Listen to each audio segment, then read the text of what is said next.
ნაციონალური მოძრაობის წევრებმა წინა საარჩევნო კამპანია შუახევის მუნიციპალიტეტში გამართეს. პარტიის მუნიციპალიტეტის გამგებლობის კანდიდატი ზაურ დავითაძე ამჯერად სოფელ ნიგაზეულში მცხოვრებლებს საქართველოს პარლამენტის წევრებთან ერთად შეხვდა და მათ პრობლემებს გაეცნო. დღესვე შეხვედრაზე სოფელ ზამლეთის მაჟორიტარობის კანდიდატად ამირან ხიმშიაშვილი წარადგინეს. ადგილობრივი მთავარ პრობლემად მოუწესრიგებელი გზა დაასახელეს.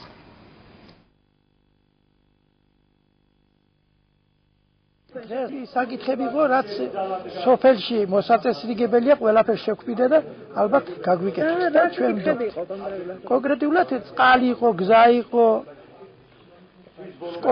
სკოლის რემონტი იყო ახალი და მოწესრიგება ყველაფერს. პრობლემები თითქმის ერთნაირია და მე ვფიქრობ, რომ მე მაქვს იმდენი გამოცდილება დაგროვილი ამდენი ხნის განმავლობაში ის გამოცდილება მაქვს დაგროვილი, რომელიც მომცემს საშუალებას, რომ მათთან ერთად გადავწყვეტ ის პრობლემები, რაც სოფლის მოსახლეობისათვის დღესდღეობით არის პრობლემატური და მტკივნეული.